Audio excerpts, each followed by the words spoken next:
Hello everyone, dear friends. Thank you so much for watching our channel, Gurudev. And today we have a very special guest, old devotee, someone who had a very interesting, unorthodox spiritual path, Subal Prabhu. Well, Spiritual. it was a long way.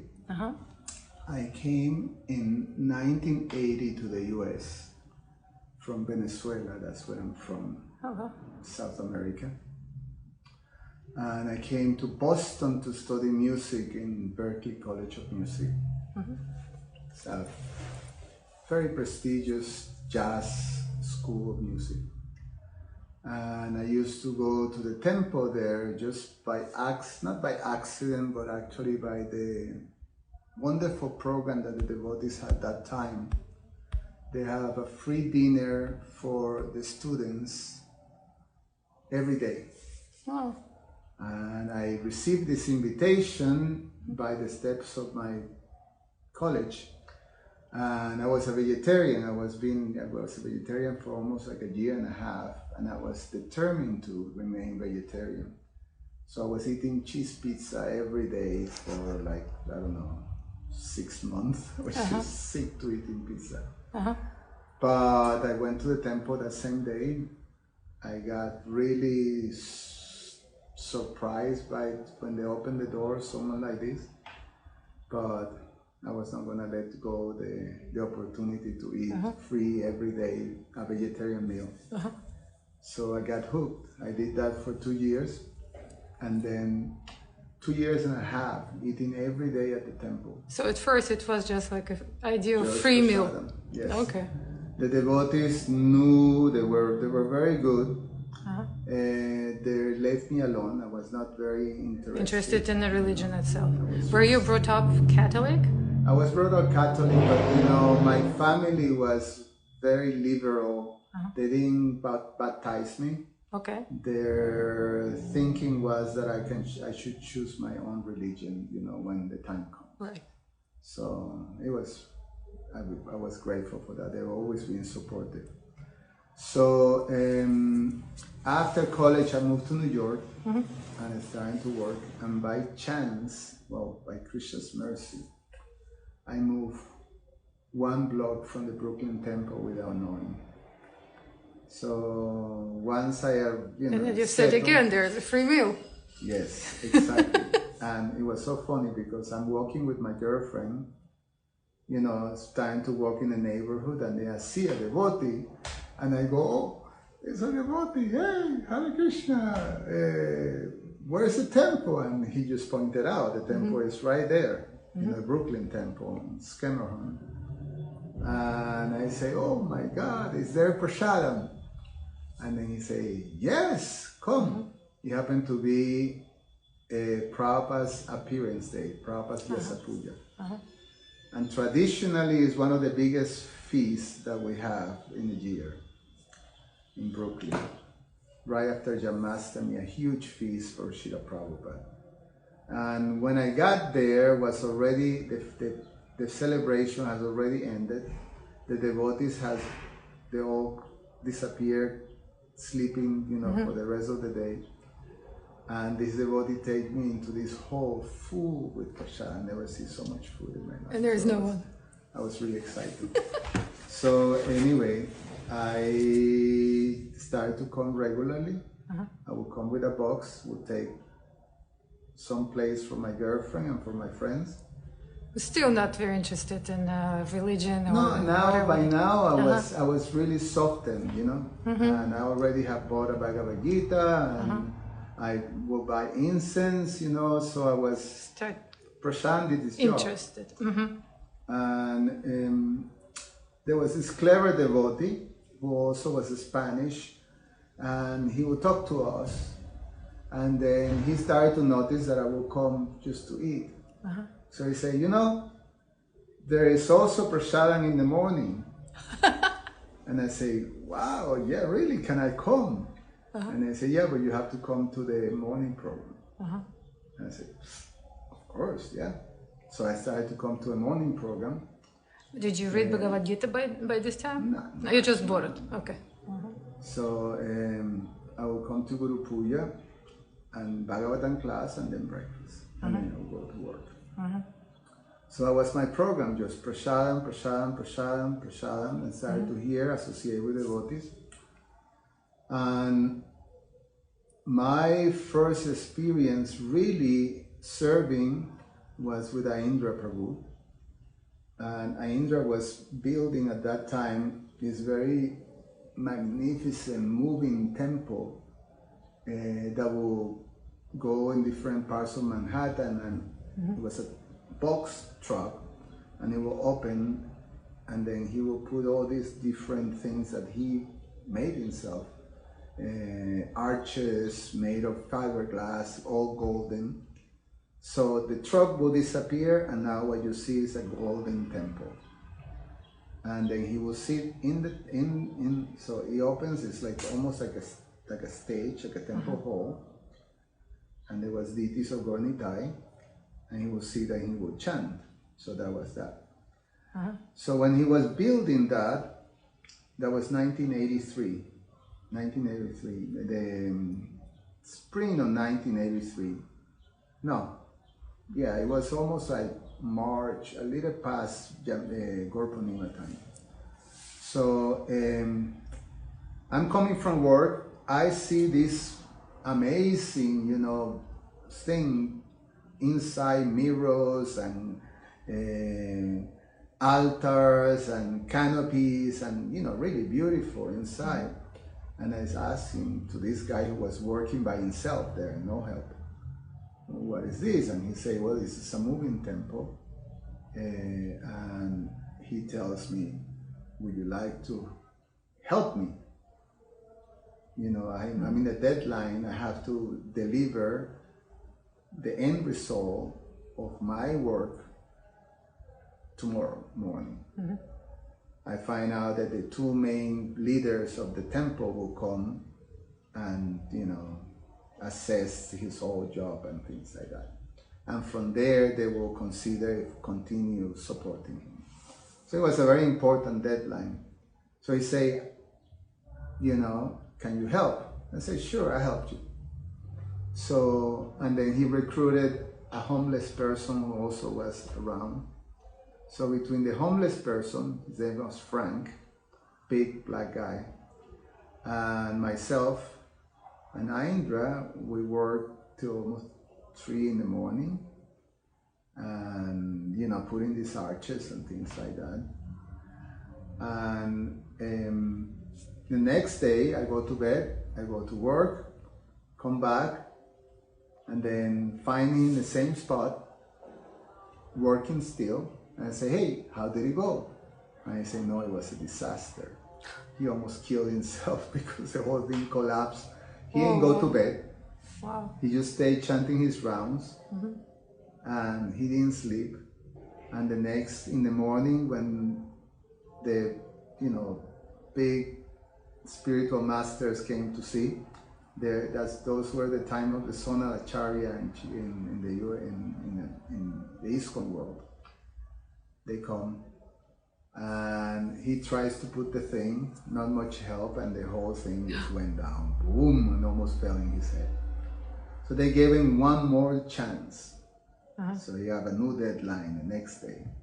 So he asked me to help. We started to make a plan, and then the idea came to put some electric wrench, and that all worked.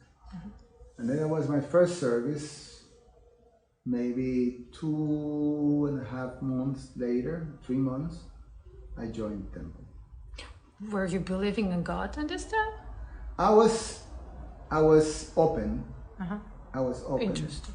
The circumstances were, it's all clever devotees, seeing, someone sincere. I mean, I was a good kid,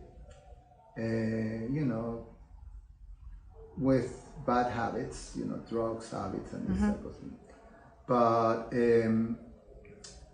But the circumstances were that we were renting an apartment, a big space between two couples, my girlfriend, myself, and my friend and his wife.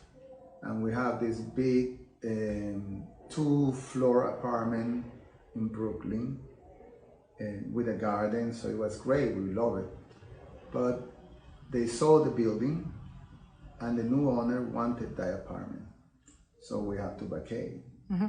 So now I'm in the process of looking for a place, but I was gonna sublet the place because I had a ticket to go back to my country in about 9 months from that day. So that was the plan, to come back to. That was my plan. So, you know, I was gonna go back there, sell some equipment, a car, and then come back to New York. Ah, okay, so not definitive, okay. So I had that plan. So then one of the Sonal Acharyas, at that time, Rameshwar Swami, was in town. And he sees, you know, we're members of the congregation, and, you know, John, and he comes and stops and starts to talk to us. So he asked me, so what do you do? And I said, we're musicians, you know, we have, I play music, you know, and trying to make a living with that. And so how's it going? I said, well, right now I'm looking for a sublet. You know, and he look at me and say, why are you doing that? I said, well, I don't want to rent, you know, because I'm gonna be away for maybe 4 months or something like that. So when I come back, I will look for a rental. And then he said, no, but why are you doing that? Why not moving into the temple? And I say, huh? I say, yeah, move to the temple, you save money, you try Krishna consciousness for the next 9-10 months. You know, what do you have to lose? Exactly. And you save all that money instead of paying it to the, and I was like, yeah. And my girlfriend say, yeah, let's do it. And my friends, they say, we do it too. So there were 4 of us that joined that time. And that was really, really fantastic. I mean, it was at the height of the Sonal Acharya time. There were 150 devotees, roughly, in the temple. Wow. Imagine that. And that's a slide in the temple that is a bit bigger than this temple, but similar configuration. Actually, so like a big built community. Also by the Masons, similar. So everything was big. The kirtans were amazing, the prasadam, the feast, everything was like mesmerizing. Really, really big. But there was problems that at that time I could not perceive. But I had a great time because there was a musician and I was assigned to be with Indra. So I would go every day with Indra during all that time. And during that time I met my spiritual master, who at that time he was not a spiritual master, he was just a resident sannyasi, His Holiness Rangapad Swami. That was a time, 1983, it was again at the height of the Sonal Acharya time. So they only in New York there was 2 Sonal Acharya gurus, and you can only choose them. You have to choose one or the other. Oh wow! So in the zone that they're the only spiritual masters. So everybody gets initiation, either one of them. But if I understand correctly, at this point it was very ritualistic to you. It wasn't really like you were into understanding the science of Krishna consciousness. I mean, I was really not. This was more sentimental, right? Not even sentimental. No. I was just very curious and open. I love to get to know things and experiment, and you know, it was so. And I love the music. I love the food, the prasadam. You know, so and new instruments, new sounds. So the music and the prasadam just draw me in, kirtan. So and I had a great time. I had a great time just with that. I had a very nice Bhakta program, so I got nicely trained. So we studied the Bhagavad Gita, but really my main hook was the Kirtan and Prashadam. Music. Yeah.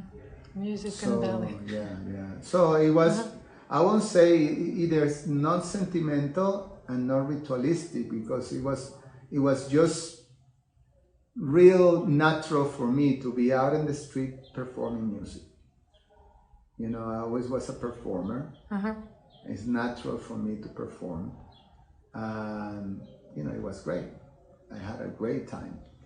Did you feel any kind of like divine presence when you were doing that? How did it like became? Only once I had something, a very special moment. And it was so fast, you know, it just came and went and go. But you knew it existed from that. Well, it was such an amazing experience, because it was like this. I'm chanting with Indra in the truck, and we spend, you know, 6 to 7 hours every day out. Wow. So it was, and Indra is a very intense devotee. Even back then, his singing was not as beautiful as it became later, you know, when everybody got to know Indra. But he had the same intense devotion and dedication. So it was very strong. And I'm playing with him. My instrument that he gave me was a tambura. So I'm playing this 4-string drum instrument. And I'm really absorbing myself into the sound. Into vibration. Because you know, it's just part of the training. You know, as a musician, you learn how to listen. And so I'm listening. And all of a sudden, in the middle of New York City, you know, we're parking in 42nd Street and Bryant Park, right there in between 6th Avenue and 5th Avenue. Big, busy place. And so many people standing, passing by, you know, all this, and we're chanting and chanting and chanting. And all of a sudden, I have this moment in which everything went white. You know, I didn't see anything. And I felt this really incredible sense of happiness. Oh, wow. And then, when that happens, and I became aware of it, it was just a moment. As soon as I go like, wow, poof, the whole thing went on. So my spiritual master at that time, he was just, you know, resident sannyasi. He will always ask me, how did it go today? And I say, well, Maharaj, I have this experience. And he just looked at me and say, well, Krishna just gave you a taste of the happiness of the soul. Imagine, I always remember this, imagine that's feeling 24/7. That's Krishna consciousness, that's the spiritual world. That's what we want, that's where we're going. And I say, wow, yeah. It's something that I've been playing music for a long time. You know, music was my passion. Performing was my passion. And I will always be very happy performing. And, you know, and I will enhance that with the use of some, you know, drugs. But this was nothing compared to that moment. The sense of, you know, satisfaction and happiness. And it was just a taste. Param Drishtha Nivartante, my Guru Maharaj said. So it was quite something. Yeah, I have a great time. I have a great time. I was supposed to be initiated at that time by Rameshwar Swami. But, so I joined somewhere in May, June, and this is going to be now March of the following year, 1984. And So I was supposed to be initiated on the Gaur Purnima of that year, 1984. But I had my ticket, so I have to go to Venezuela. It was all temporary, yeah. So I have to go to Venezuela, and then there is my spiritual master at that time. He is telling me, Rabba Swami was telling me, just go after you get initiated. Otherwise, you know, you're protected. In that situation, you're protected. So get initiated. I say, Maharaj, I don't know if I can change this ticket. You know, we figured it out. We get you, the temple will buy another ticket. Or something. You know, I mean, he was just trying to convince me. And then he tracked Rameshwar Swami, wherever he was in the world, and put it in the telephone and put me. And then I say, no, Maharaj, I'm just going there for a few months and I'll be back.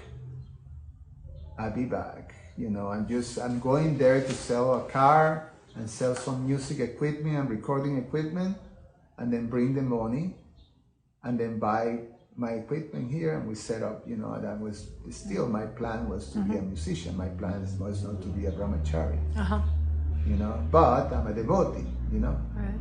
So then anyway, I follow my plan. You went to Venezuela? Yeah, I went. Okay. And circumstantially, the 4 months that was planned became 2 years. Okay. Because the economy in Venezuela collapsed just at that time. Oh, wow. And so you couldn't go back sooner? Basically, the money that after selling everything, was nothing. So I got stuck in Venezuela for 2 years, till 1986, and working with my father's factory. Were you continuously reading the books of Prabhupada or something? No. Like, you weren't even... Okay. I was very frustrated, unhappy. I got into, you know, my old bad habits. I thought I could hold, and it took only like 2 weeks and I was finished. Wow. So then the only thing that I maintained was being a vegetarian. But there was one thing that I think is in retrospect, I consider that it was very, very good, that always saved me, that I had this very positive impression of Krishna consciousness and a tremendous respect for devotees who are able to remain there. So when I came in contact with devotees in Venezuela at that time, so there were devotees in immediately I felt very appreciative of the devotees and respectful, and I would start to go to a Sunday feast there at times. So I kept myself, Krishna kept me in contact, and I was what is called at that time bloop. I was a bloop devotee. You heard that term before? No. Bloop. No. It's an ISKCON jargon, you know, that is classic. It's an ISKCON classic jargon. Bloop means that, you know, it's a sound when you fall into the ocean of material existence. You go like bloop. You know, go into that Bloop. yeah. So I was a blooping devotee. But that was a blessing in disguise, because in 1985, the whole Sonaracharya system collapsed. And the two gurus, both Bhavananda and Rameshwar, they fell down. Oh, wow. And the whole thing was devastating. Devastating in the world, but especially here in America, and especially in New York, was complete devastation. Complete devastation. My girlfriend was still here. We were not boyfriend and girlfriend anymore. But she was still with Krishna consciousness? Yeah, she got initiated eventually, but you know, also my friend and his wife was still here. My friend hated it. We were, you know, both musicians. His wife loved it. And she became initiated by Rameshwar. And they will tell me, they will send me, letters and say, this is a disaster. I mean, the whole thing, for 150 devotees, I came back in 1986. The whole thing was already finished. And as I come into the temple is empty. And then, I enter the temple room for the first time as I arrived, 1986. I pay obeisances, and then as I, stand up, I see someone standing in front of me, and it was Rupa Swami.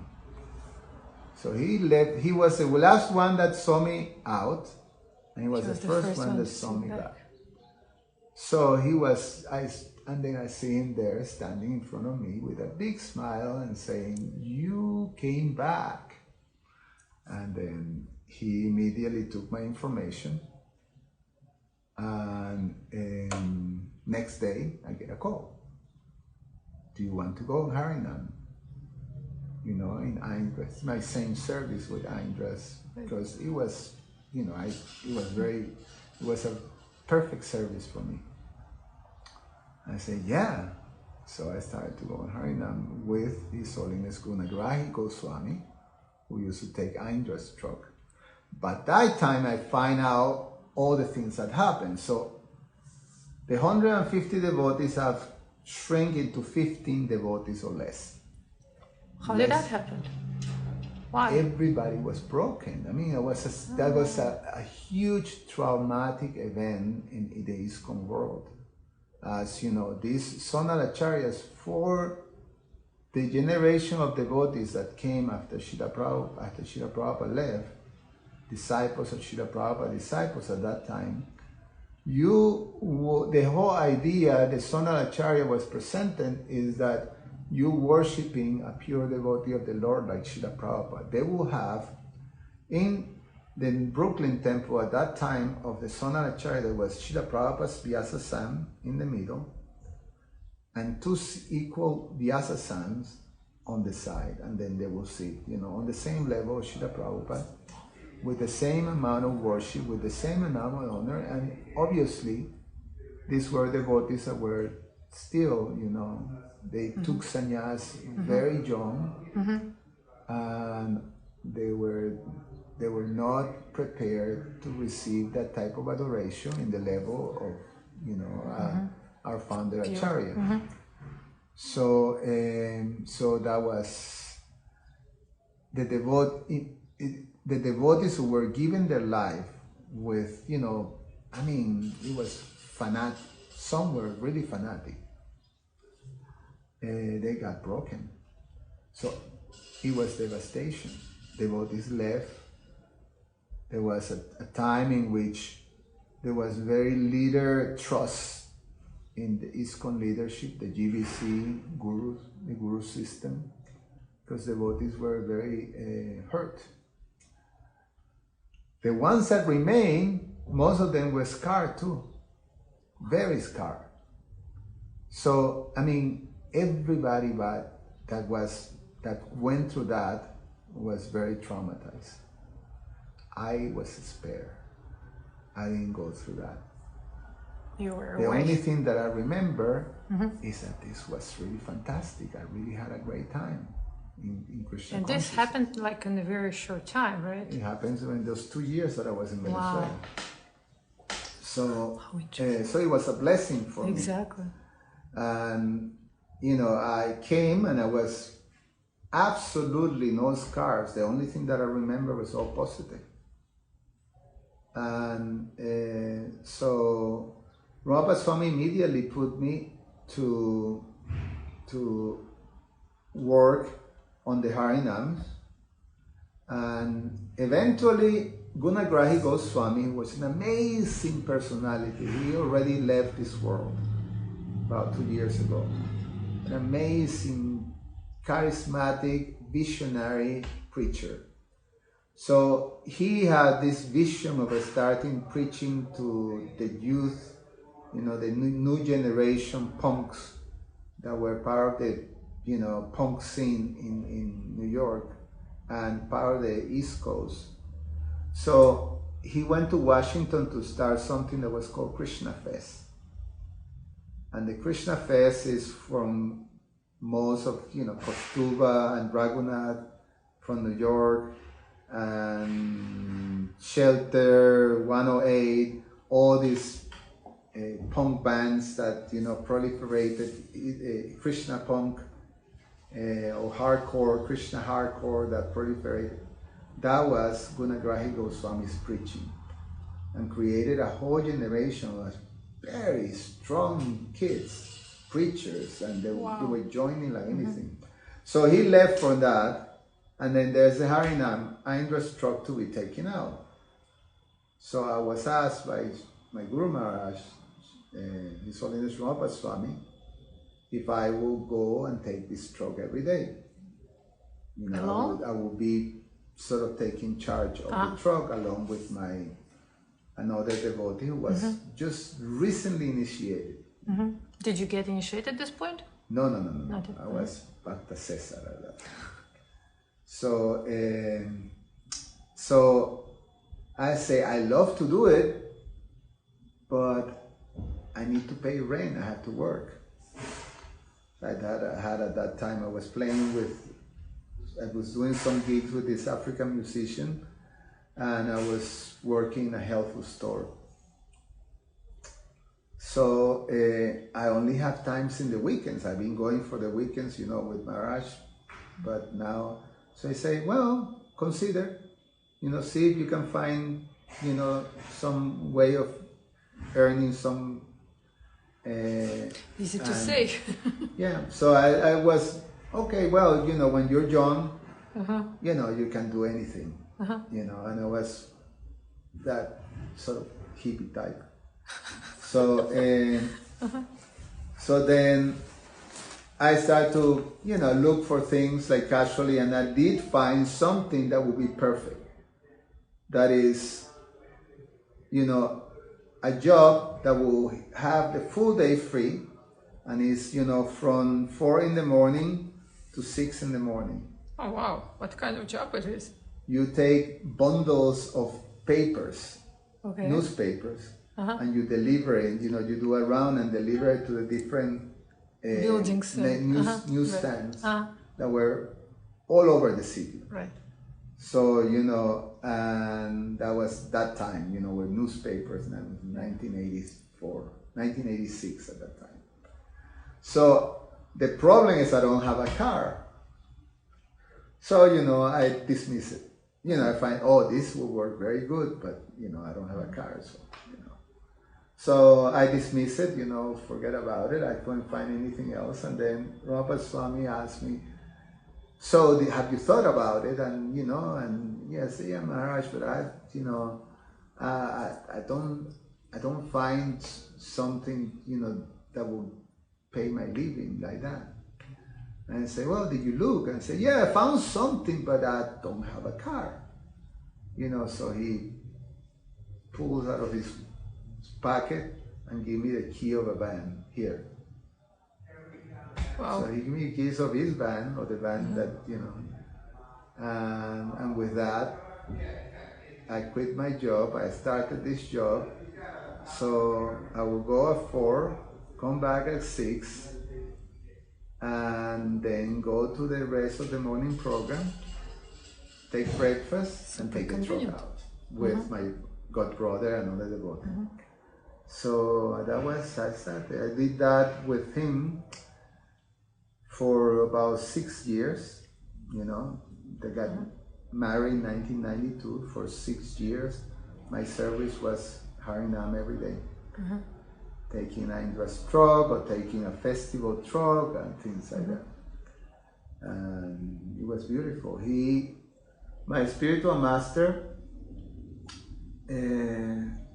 is an amazing personality, since, part of this program is to talk about the spiritual master. Exactly. But it sounds like you have almost like a friendly friendship with him. That's how it More sounds. than a friendship, it's a very close relationship. But it's also, it's a mentor, it's a father, it's a friend. You know, it's that type of because usually what we have kind of like stereotyping image that guru is somebody that you all the time you just do dandavats and whatever he's saying you're taking right away to the word and doing it, and that's pretty much it. That's the stereotyping, but that is more we interviewing people, more we see that it's pretty much my spiritual different. master. Yeah, my spiritual master was really expert, and very expert on you know, getting the best out of me and the devotees who were around him. And you know, you have to picture how difficult that time was. Very, very, very, very, very difficult, because you have a whole community that was broken, that was hurt, that was disappointed, brokenhearted, and angry, frustrated, you know, because it's almost like they felt cheated, you know, they felt used. Of course. And so there was a lot of distrust on the institution. There was a distrust of the spiritual master. There was a distrust of the GBC. You have to work with that.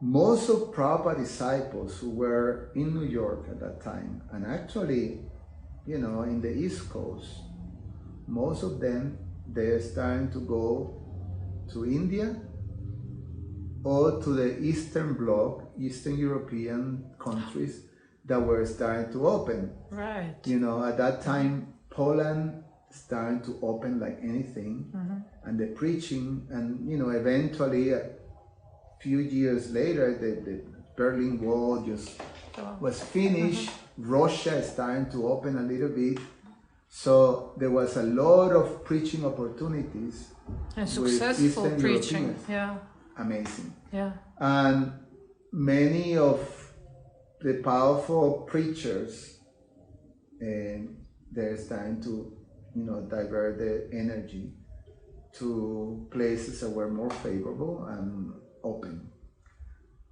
The US was devastated. New York was a disaster. wow. You know, and Prabhupada Swami stayed. You know, devotees like Indra, Rupa, Hansa Rupa, who is the temple president right now, most of them, they actually went to Vrindavan. There was a huge amount of devotees that went to Vrindavan. Mukunda Datta, who is the main pujari, they were all devotees of New York, of Brooklyn. And they were the leaders. And when this whole thing just went down, they find shelter in Vrindavan. And of course, they did amazing services to build Vrindavan Yatra there. You know, Indra and Rupa and all of them, you know, Mukunda Datta became the main pujari of Krishna Balaram. So, but back here in the US, only a handful. In New York, you know, we have Prabhupada Swami and Gunagrahi Goswami. In Philadelphia, Ravindra Swarup Prabhu. In Boston and that area, there was Niranjana Maharaj. So, but you know, everybody watch. Yeah. This is just too difficult. Prabhupada Swami single-handedly, basically, rebuilt New York with his visionary preaching. And between him, Gunagrahi Goswami, Ravindra Swarup Prabhu, they started to rebuild the Northeast. And it became, again, very vibrant, like very vibrant, by the preaching of these devotees, who basically, they went, what Prabhupada Swami and Gunagrahi Goswami did was very similar. They focused on three things: Kirtan, Prasad distribution, and book distribution. So Prabhupada Swami had this machinery of, you know, preaching that combines the three things. And we were present in every major gathering of people in New York. That was with street fairs or expos or, you know, whatever was there that people will gather, we had a booth. Wow. And we do prasadam, books, and kirtan. So at this time, we stopped in 1992? No, this was 1986, between 1986 and 1992. Right. And you the got... whole thing just, boom, is starting to flourish again. Wow. And you got initiated at this point? I got initiated, yes, in 1989. Finally. It was supposed to be initiated It took you some time. It was supposed to be initiated in 1988, but you know, my old girlfriend came to visit and I went into a spin. Nothing gross happened, but you know, I told my spiritual master, you know, I would tell them everything. Oh, wow. So I say, you know, I got a little bit into a head spin when, you know, my old girlfriend, you know, visiting, and she looked at me and said, okay, I think we have to wait for initiation. Wow. It was such a wonderful relationship with my spiritual master, because he will use my creativity. I have a creative mind. And he will fan that like anything, and I felt encouraged, empowered, motivated, and it was inspired. really fun because I had all that space to be creative. We will sit every morning to make a plan for what we're doing, you know, and every week we make a plan for what we do in the week. So we had everything mapped out with permits that we have to get, where we have to do, and in between, when we don't have the street fairs, we take the truck and put like a small little festival in different places of the city. So it was all these massive plans. It was a lot of preaching, a lot of people starting to come, new people starting to join. We start to get recognized, you know, people will invite us to movies and to recordings and things like that. We were part of 2 movies, major films, you know, get paid. And we were part of a big broadcast of the National Geographic of the subways of New York, because we spent time chanting in the subways.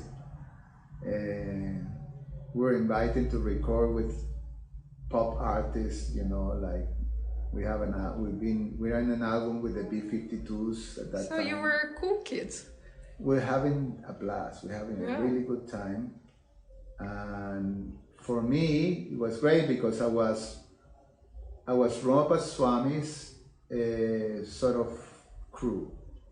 So I was answering to him. I was not, you know, and that was my only service.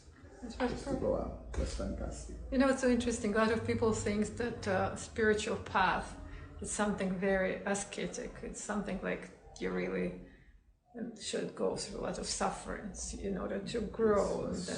Fun. Look at you! It's so like fun. It was the best time of my life. Wow. I mean, every day was an adventure. It was a lot of work. I mean, there was no break for us. 7 days, 7 hours. You know, and we didn't need a break. It was like, you know, I was in my element, performing every day, building a stage, putting sound, big sound, and things like that, and you know, and people, and you know, we distribute books. It was really, really fantastic, and we had all this facility that Rupa Swami keeps providing, and so when Indra struck died of old age, you know, and also we were not so conscious to maintain things properly. He got us a flatbed truck that is, you know, with a devotee built, you know, some, it was like a, you know, that things that goes in parades. Right. So, Like chariot. yeah, you know, a flat bed with ornaments and frames and things like that, big sound system. And then we had to take that truck in the street of Manhattan. No one would stop you? No Police one was can okay stop with that? you. They can't stop you because the laws, we also got well informed about the laws. So we freedom of speech. Besides that, you need a permit for sound if you are actually in one place. But if you're moving, you don't need. Oh my God! So we have this blasting kirtan. That's brilliant. We have this blasting kirtan moving in the slow traffic of New York, up and down. Wow. You know, eventually we stop where we have the permit. But we spend at least 3 to 4 hours a day just driving around New York with blasting kirtan. Oh my God. And people love it. The New Yorkers, they really love it. Did you make a lot of devotees? Oh, you know, we have so much exposure that I'm saying. Of course. That New York, the New York that people are enjoying right now, everything has Ramapa Swami's fingerprints. But because of his personality, he doesn't get recognized with that. Because he always puts someone in front, like, you know, he put these kids, you know, to be the organizers. He had people that organize these programs, but the mind behind everything and the vision was him. And the Bhakti Center, when you go back, you find his fingerprints. Because he supported the devotee who eventually, you know, was invited to manage what it was before. The Bhakti Center was a place called the Sanctuary that was related to Kirtanananda Swami when he was expelled from ISKCON. So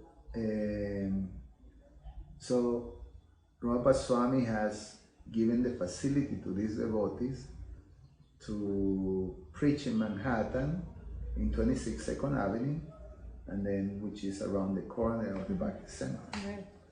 Everything has his fingerprints. Wow. So what happened after 1992? I got married. Okay.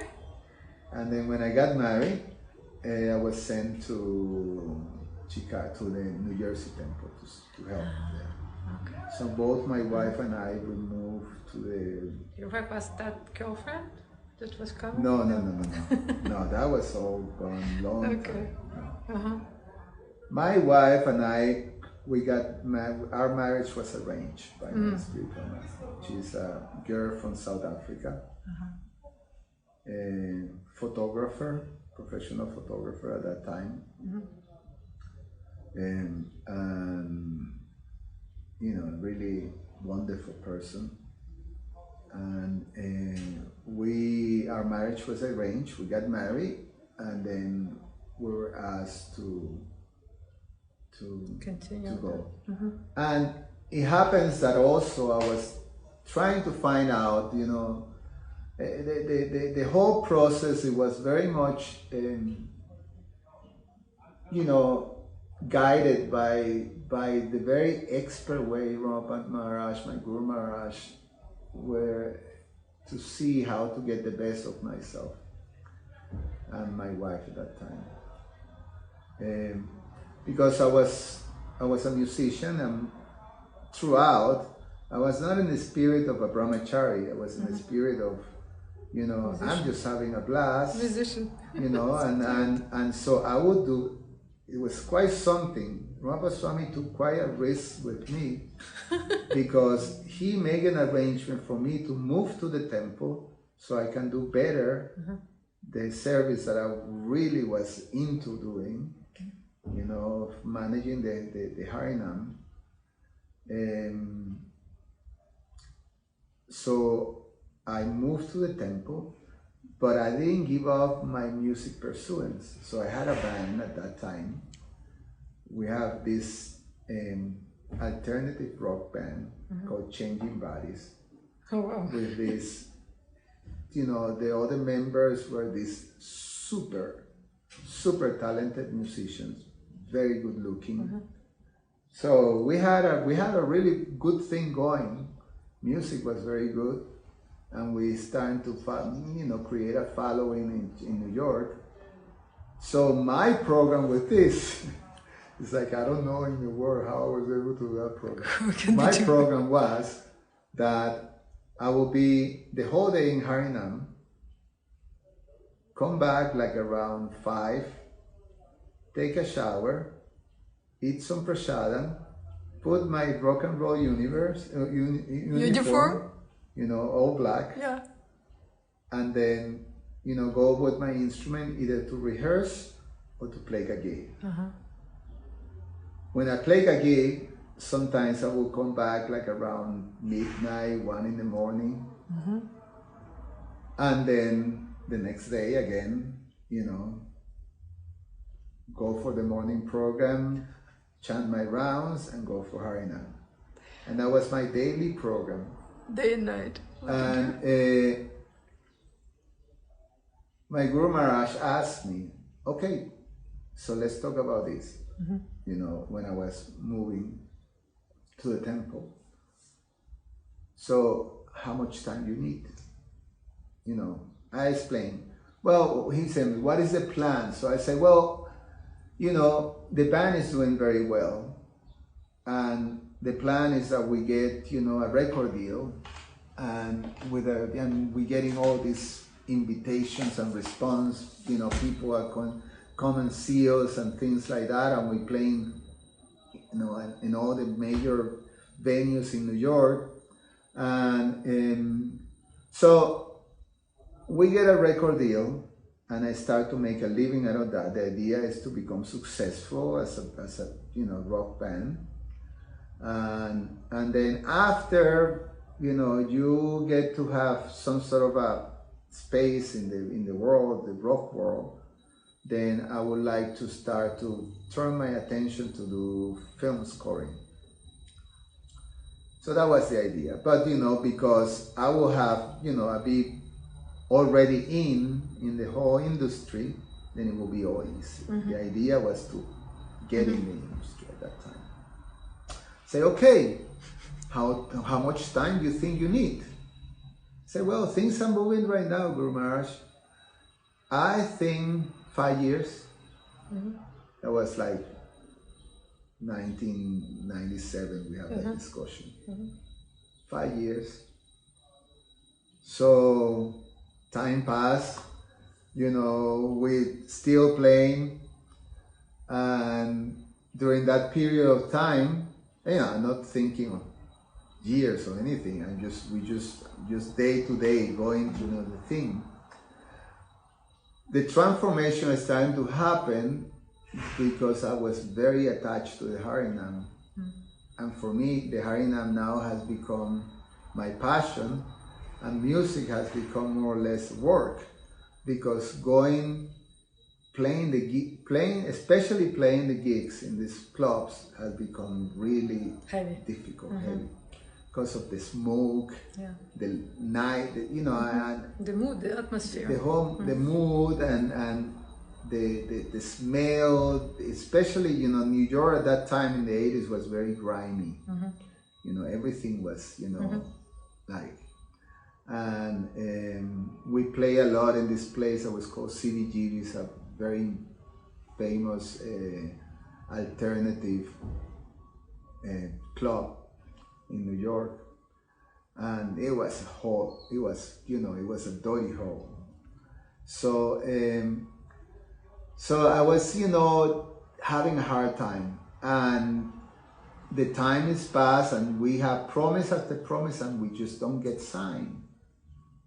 So it was starting to wear me out, that, you know, there's so much work, we're doing all this effort, you know, the music we like, everything, everybody say how great it is, but we're not getting signed. So so then it comes the big break. We get invited to this big festival, rock festival in Milwaukee. We're supposed to be one of the opening acts for this big, you know, the main act. I can't even remember what the act was, but you know, but it was the main act, and we're going to be. There's about 3 opening acts, and we have the middle spot of the 3 opening acts. So the main concert was going to be like around 8, and then there was 5, 6, and 7. We have the spot at 6. So it was going to be a huge exposure because this was the biggest, you know, outdoor festival at that time. Thousands and thousands of people. So that was going to give us a break. And we get in our van, we travel, we, you know, nothing, there's no glamour in the whole thing. It's just, you know, very difficult, 16 hours just driving in a van, you know, with equipment. And we get to Milwaukee, and immediately, nice response. We get an interview with a local newspaper, and we have this amazing article that, you know, here's one of the new coming bands, you know, from the scene in New York. And so everything was set up that this is the break that we need. The day comes, we go into the stage, the place was packed. There were maybe like 15,000 people right there already. Beautiful day, open, you know, by the lake. And we're starting to set up our equipment to do the sound check. And then all of a sudden, the sky started to get dark. And then really quick, very dark, and then, you know, moving, and they start to pour this rain. Right the moment when you start singing? No. we just starting to set up to do a sound check, you know, before our performance. It was, you know, maybe like half an hour before the performance, you know. So it started to rain really hard. So we have to cover the equipment. Everybody left, and then, you know, we have to go back into some backstage, you know, trails and trailers, and then we're waiting there, and I'm just thinking, oh my God, this is not meant to be. And then my friends, he said, oh, stop, you cannot be so negative, you know, when we get there. Anyway, the rain lasted for an hour. And after an hour, then everything went back to, you know, Riley's song and birds, and there was even a rainbow. Oh my God. And the next band just gone. So our spot was gone. Oh my God. We didn't perform. Oh my God. You know, we got paid, but we didn't perform. And I say, that's it, I'm quitting. I'm quitting. And then somehow or other, you know, my co-band members, you know, they just calm me down, you know, and it's okay, you know, like that. And then we're back to New York, you know, I'm back in the temple, and then doing, you know, my service. Rabbi Swami called me to his office, and then he say, you know, Subal, you know what day is today? And I say, no, Maharaj, Friday? Say, no. 5 years passed. 5 years ago, we had this discussion. You know, he had a book. That's fantastic. Wow, what a story. What a story. He got in his book. 5 years ago, we had this discussion. How's it going? Have something moved towards, you know, your goals? Right. And I say, no, Maharaj, I'm quitting now. So that was it. I quit. I quit the music. Did you ever regret it? No, but there has been a process. There has been some more in process because eventually, I mean, like, you know, there's always this hope that I can do music, but not for living, but for myself. And so far, not a lot of opportunities. The best opportunity I had back again was during COVID. Really? Yes. Oh wow. But no, but I was, you know, there was so much wonderful opportunities to serve that actually fulfill me. And the fact is that, you know, I think part of my character is that I need to find ways to be creative. And I think I always was given that space, you know. So when I say, okay, I quit, then the question was, what am I gonna do? You know, especially because I need to get married, you know, and I don't see myself as a renouncing. I'm actually quite attached to the idea of, you know, I mean, I was very busy to be thinking about sex, but, you know, it was something that it didn't go out of my mind. So I need to make a living. So, but how about if I make a living to be a brahmana? You know, I'd be a brahmana in a temple, you know, and can live. And she said, yeah, okay.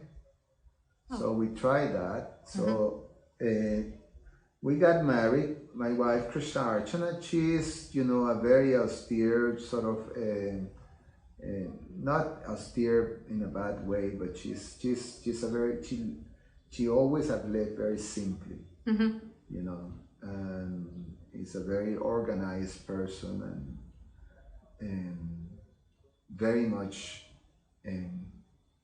regulated and all that. So she went well with the idea of being in the temple. So there was an opportunity in the New Jersey temple, because they needed to rebuild the New Jersey temple, and they had an apartment there that they could offer to a couple.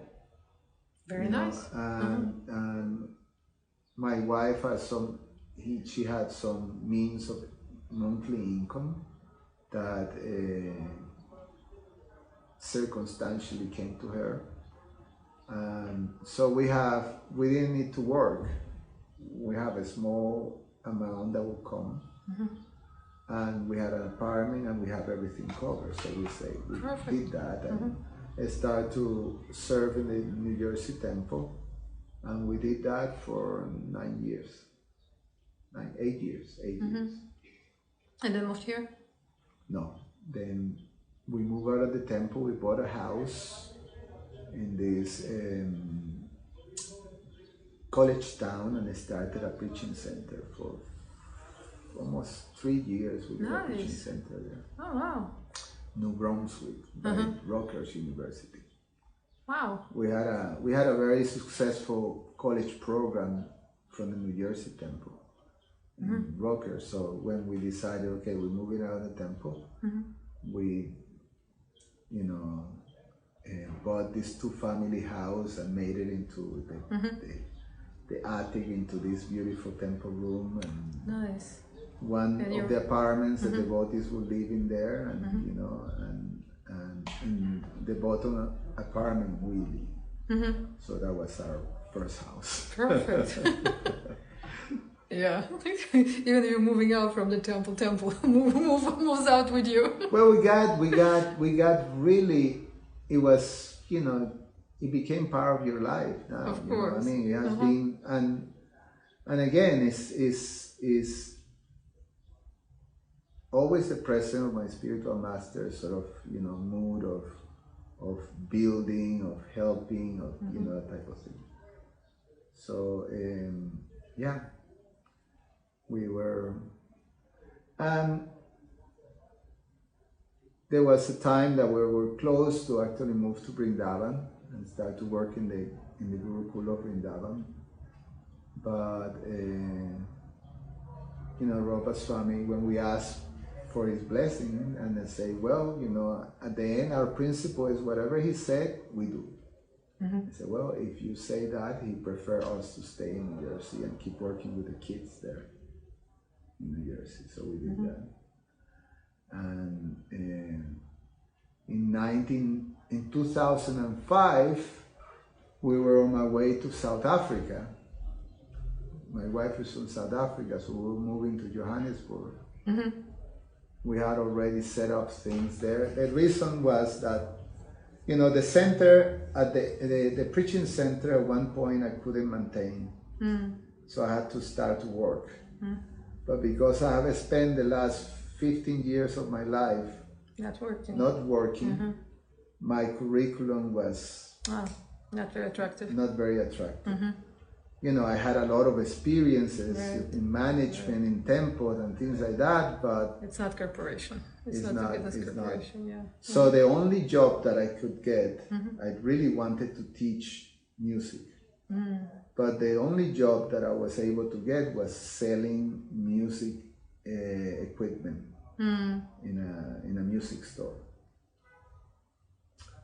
And I hated it. It's I was not a salesperson. It's a sad job, Yeah, and I became good about it because, you know, we're trained as devotees to be service to others. So because I had that mood, then I got good at being a salesperson, but I hated it. So we thought, and I was not making much money. It was not really good pay. It was a lot of work, but not great pay.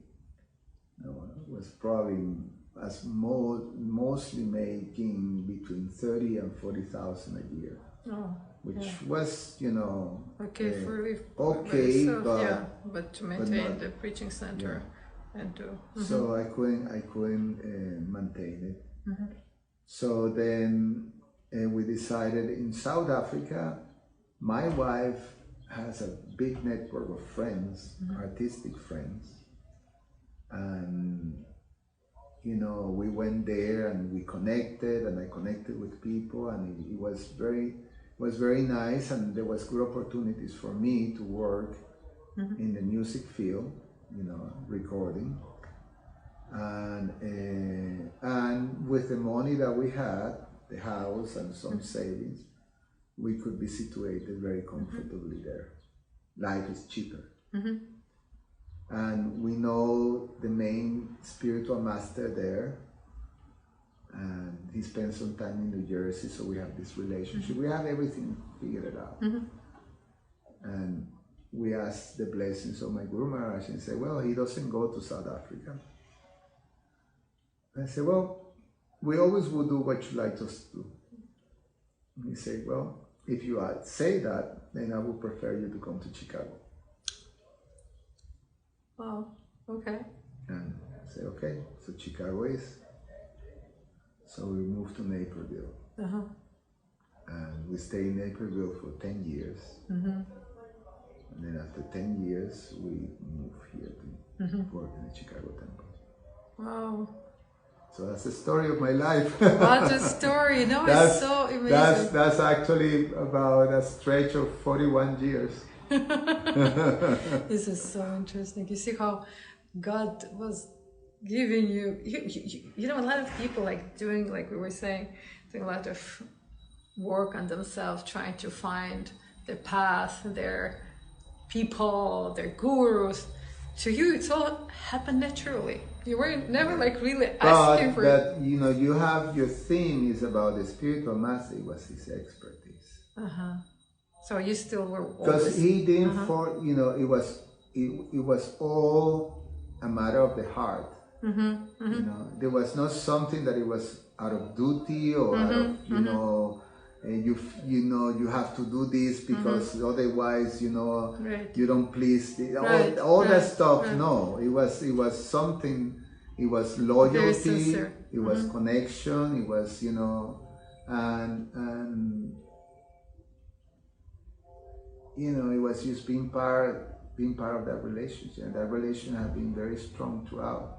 I'm, you know, I'm still, I don't have, there's no relationship in the world that can come close to a relationship with your relationship with the Guru.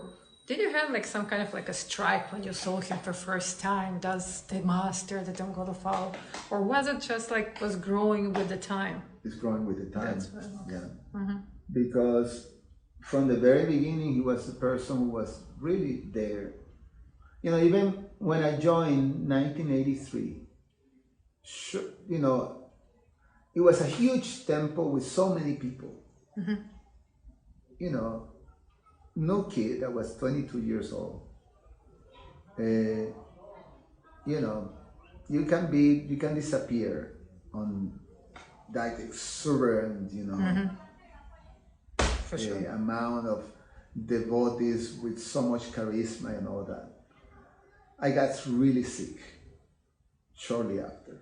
I got, you know, this huge cold, you know, so I was miserable in my little bunk bed, you know, in the Bhakta room. There was only one room at that time in the Brooklyn temple. The rest was a huge space with double bed bunks, you know, like rows, like that.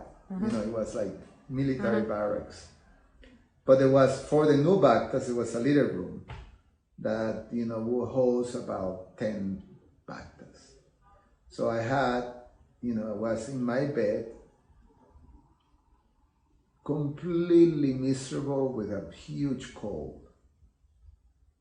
And, you know, the whole temple is going to the program, everybody there, and I'm by myself, they're completely miserable. And then who I see, you know, someone comes in the room, you know, comes to my bed, you know, I sort of like, look, and then I see it's Rompa Swami with a picture of ginger tea, very hot. And then he says, here, you drink this. We call it Brahmasta. So it's then he told me, ginger, lemon, pepper, and then you do that, you take this whole picture and you feel better. So, you know, he was there from the very beginning. From the very beginning, he will always, every day ask me, find me and ask me, how did it go with the day? So I have that relationship that is starting to grow. This person is constantly there. As I'm leaving, you know, it's a person who tells me these wisdom guidelines and all these things.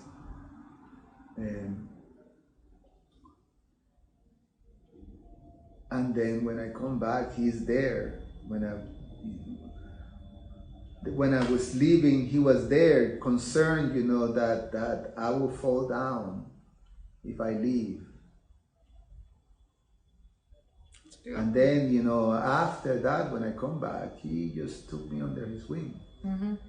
He made this special arrangements, and you don't see that, you know. I mean, I was not a brahmachari, you know. I never put saffron. I was just, you know, someone really. He saw the potential, and he just gave me the space. And then he put me to do the thing that was just so perfect with my being. With your nature. With my nature, because to me, to be doing music up in front of people, it was just natural. You know, it's natural. And then the potency of doing that under a devotee of Krishna, then, you know, you get amazing amount of mercy. So I'm fortunate to receive so much mercy because of my spiritual masters, you know, masterful way of dealing with myself. And I saw him doing that with so many people. So many people. So I'm sold out. I'm sold out to my spiritual master. Yeah. Thank you so much. Thank you so much, Subal Prabhu. Rock and roll devotee. I still have my instruments. You still have your creativity as well, so one day maybe we'll hear a new album. Yeah, I have some songs. Yeah? I can sing you something really. Okay, would love that. Okay. We'll put it with the extra edition to our interview. My escapades during COVID. That sounds great. Let's do that. Thank you so much for watching, and if you have any questions and if you would like to hear more about Subal Prabhu, don't hesitate to put the comments.